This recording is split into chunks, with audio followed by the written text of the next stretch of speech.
श्री सद्गुरु महाराज की जय। भगवान बुद्ध वचन धम्मपद से पुष्पबग्गो। कथा नंबर 9। सील की सुगंध उत्तम है। आनंद स्थिविर के प्रश्न की कथा। 4:9।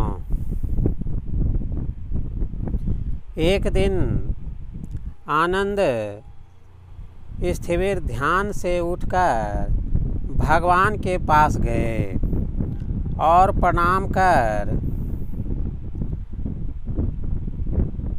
पूछा, भंते, सार ग्रंथ, मूल गंध और पुष्प गंध, सार गंध, मूल गंध और पुष्प गंध सीधी हवा हुई जाती है, उल्टी हवा नहीं जाती। क्या ऐसी भी कोई गंध है जो सीधी हवा भी जाती हो और उल्टी हवा भी? भगवान ने उत्तर देते हुए इन गाथाओं को कहा। गाथा नंबर 54।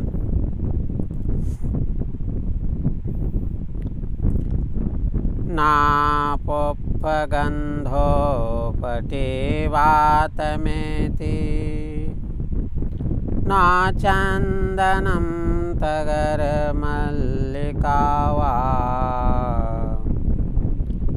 सतञ्च गन्धोपटे वातमेति, सब्बादिशा सपुरुषोपवाति।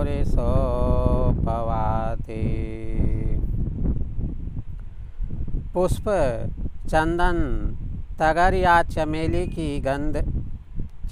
की भी सुगंध उल्टी हवा नहीं जाती, किंतु सज्जनों की सुगंध उल्टी हवा भी जाती है। सत्पुरुष सभी दिशाओं में सुगंध बहाता है।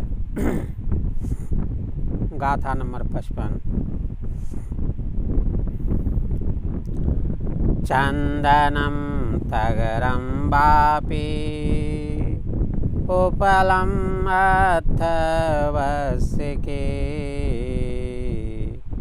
एतेषां गन्धजातानं शीलगन्धोऽयनुत्तरो। चंदन या तगर, कमल या जूही, इन सभी की सुगंधों से शील, सदाचार का सुगंध उत्तम है। श्री सद्गुरु महाराज की जय।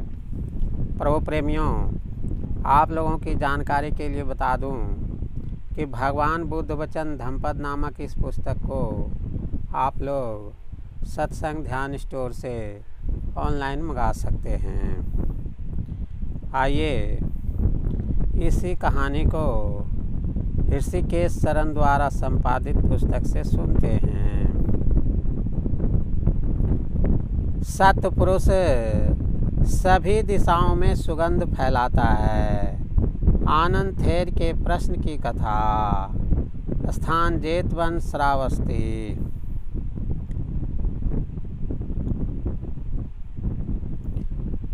एक बार आनंद थेर श्रावस्ती में सायंकाल ध्यान विपස්සना कर रहे थे। उनका ध्यान फूलों की ओर गया और वे सुगंध के विषय में चिंतन करने लगे। इन फूलों की सुगंध कितनी अच्छी है, किंतु ये उसी दिशा में जा रहे हैं जिस दिशा में हवा का रुख है। फूलों की सुगंध तो चारों ओर फैलना चाहिए। ऐसा क्यों है कि उसकी सुगंध सभी दिशाओं में न फैलकर सिर्फ हवा की दिशा में ही फैल रही है? शास्त्रा ने 3 प्रकार के उत्तम गंध की चर्चा की है। एक मूल गंध, दूसरा सार गंध एवं तीसरा पुष्प गंध। क्या कोई ऐसी सुगंध हो सकती है जो हवा के विपरीत दिशा में भी फैले। ऐसा सोचते हुए आनंद शास्ता के पास गए, प्रणाम किया और उनसे अपने मन की बात कही। भंते, क्या कोई ऐसी सुगंध भी है जो अनुकूल प्रतिकूल दोनों दिशाओं में जाती हो?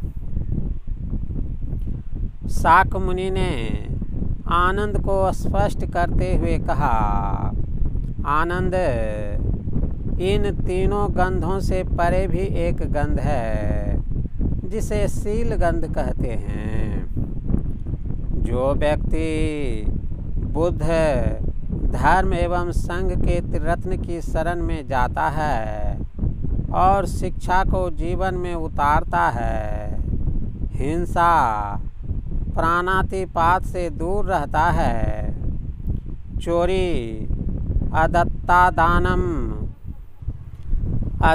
दान नहीं करता, काम भोगों में गलत व्यभिचार मिथ्याचार नहीं करता, असत्य भाषण मिर्सावाद नहीं बोलता, सुरा मद्यपान एवं नशीली वस्तुओं का सेवन नहीं करता, शीलवान की तरह जीवन जीता है और जीवन में शुभ कर्म करने वाला कल्याण धर्म करता है, दुर्गुण एवं निम्न विचारों से मुक्त चित्त से गृहस्थ धर्म का पालन करता है, मुक्त हस्त दान देता है, सभी इंद्रियों पर संयम रखता है, त्याग को जीवन में उचित महत्व देता है, योग में निष्ठावान होकर उसमें स्थित रहता है, वह व्यक्ति एक अच्छा मनुष्य बन जाता है। निश्चय ही लोग ऐसे व्यक्ति की प्रशंसा करते हैं। ऐसे व्यक्ति की देवतागण भी सभी दिशाओं में प्रशंसा करते हैं। ऐसे व्यक्ति के गुणों की सुगंध चारों तरफ फैलती है। लोग उसका सम्मान करते हैं तथा सर्वत्र उसकी प्रशंसा करते हैं। निश्चय ही शील गंध एक ऐसी गंध है जो हवा की दिशा में, हवा के विपरीत दिशा में और हवा की दिशा और विपरीत दोनों दिशाओं में चलती है। गुणों की सुगंध सभी दिशाओं में जाती है। टिप्पणी: त्रैतृष्य दिव्यलोक में पारिजातक वृक्ष की लंबाई चौड़ाई 100 योजन मानी जाती है। उसके फूलों की सुंदरता 50 योजन तक दिखती है और सुगंध 100 योजन तक, लेकिन वह हवा के अनुकूल ही जा सकती है। विपरीत दिशा में तो 8 अंगुल भी जाना संभव नहीं है। ऐसे सर्वश्रेष्ठ फूल की गंध का भी हवा के प्रतिकूल जाना संभव नहीं है। वृक्षों में श्रेष्ठ चंदन की गंध, टगर की गंध तथा जूही मल्लिका के फूलों की गंध भी वायु के अनुकूल ही जा सकती है, प्रतिकूल नहीं। परंतु प्रत्येक बुद्ध एवं बुद्ध श्रावकों के गुणगानों की प्रशंसा की गंध हवा के प्रतिकूल जाने में भी सक्षम है। ऐसा कैसे? क्योंकि अच्छा आदमी अपने शीलों की गंध सभी दिशाओं में फैलाता हुआ चलता है। इसलिए ऐसा नहीं कहा जा सकता है कि उसकी सुगंध हवा के विपरीत दिशा में नहीं जा सकती। इस प्रकार हम पाते हैं कि शीलवान व्यक्तियों की शील गंध की कोई समानता नहीं कर सकता। यह अनूठी और अद्वितीय है। इसके समान कोई गंध है ही नहीं। श्री सद्गुरु महाराज की जय। गाथा। नापोपगन्धोपटिवातमेति न चन्दनं तगरमल्लिका वा शतं च गन्धोपटिवातमेति सब्बादिशासु पुरुषोपवायति। फूलों, चंदन, तगर या जूही किसी की भी गंध उल्टी हवा की दिशा में नहीं जाती, किंतु सज्जनों की सुगंध हवा की विपरीत दिशा में भी जाती है। सद्पुरुष सभी दिशाओं में सुगंध फैलाता है। चंदनम तगरम वापि उपलम अथवस्सिकी एते संगंधजातानं शीलगंधोऽयनुत्तरो। चंदन या तगर, कमल या जूही, इन सभी गंधों की तुलना में शील, सदाचार की सुगंध श्रेष्ठ होती है। श्री सद्गुरु महाराज की जय। प्रभु प्रेमियों, आइए अब इसी कहानी को भक्त श्रीमान ताराराम जी द्वारा संपादित पुस्तक से सुनते हैं। शील की सुगंध उत्तम है। आनंद थेर के प्रश्न की कथा। स्थान सावत्ति थी। गाथा नंबर 54-55। एक बार थेर आनंद सावत्ति में ध्यान विपස්සना कर रहे थे। उनका ध्यान फूलों की ओर गया, उनकी सुगंध की ओर गया। उसे अभिधेय किया और वे सोचने लगे, अरे इन फूलों की सुगंध कितनी मोहक है, कितनी अच्छी है, परंतु जिधर हवा का रुख है यह उधर ही प्रवाहित हो रही है। ऐसी सुगंध को तो चारों ओर फैलना चाहिए, परंतु हवा के विपरीत यह नहीं फैलती है। इस प्रकार का विचार मंथन करते हुए वे भगवान तथागत के पास गए और सारा वृतांत सुनाया। भगवान ने प्रविचय किया, हे आनंद, जो व्यक्ति 3 रत्नों की शरण ग्रहण करता है, बुद्ध, धम्म और संघ की शरण में आता है,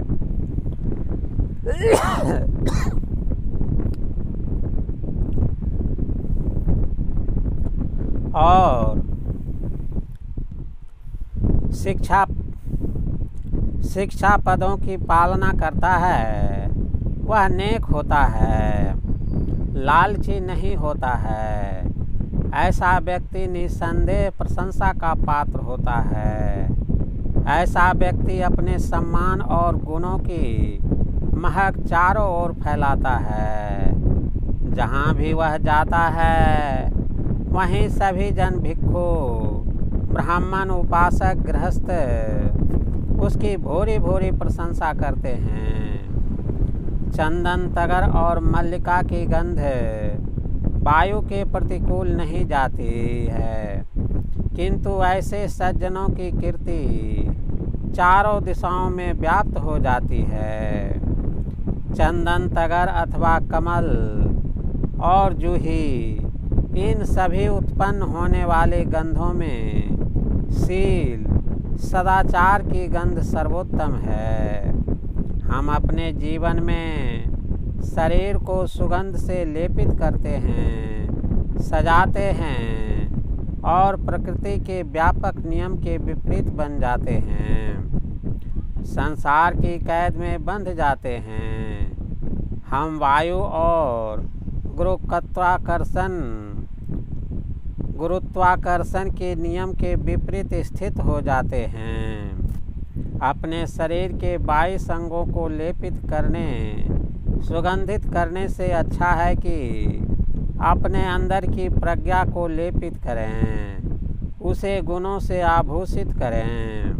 वह हवा के विपरीत भी सुगंध को महकाएगा, फैलाएगा।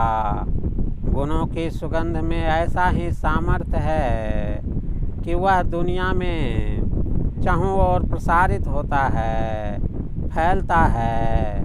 फूलों की महक तो समय सापेक्ष है और एक दूरी से ज़्यादा तक नहीं जा सकती है, परंतु गुणों की सुगंध तो दूर दूर तक फैलती है और वह अनंत है, समय सापेक्ष नहीं है। तथागत ने ऐसा कहते हुए यह गाथा कही। गाथा नंबर 54। ना पुष्पगंधो पटिवातमेति, ना चंदनम तगर मल्लिका वा, सतंच गंधो पटिवातमेति, सब्बा दिशा सपुरुषोपवाति। अर्थ: पुष्प, चंदन, तगर या चमेली किसी की भी सुगंध उल्टी हवा में नहीं जाती, किंतु सज्जनों की सुगंध उल्टी हवा में भी जाती है। सत्पुरुष सभी दिशाओं में सुगंध बहाता है। गाथा नंबर 55। चंदनम तगरम वापि, उपलम वत्थवस्सिकी, एते संगंध जातानम शीलगंधो अनुत्तरो। चंदन या तगर, कमल या जूही, इन सभी की सुगंधों से शील, सदाचार की सुगंध उत्तम होती है। शब्दार्थ: न पटिवातमेति, बराबर वायु के प्रतिकूल नहीं जाती। तगरम, बराबर तगर एक प्रकार का सुगंधित पौधा। सतम, बराबर सज्जनों की। सब पुरुषों, बराबर सज्जन पुरुष। पवाती, बराबर फैलता है। श्री सद्गुरु महाराज की जय। प्रभु प्रेमियों, अगर आपको यह वीडियो अच्छा लगा तो इस चैनल को सब्सक्राइब करके वीडियो को लाइक कर दें और कमेंट करके बतावें कि आपको इसमें से क्या सीखने के लिए मिला। श्री सद्गुरु महाराज की जय।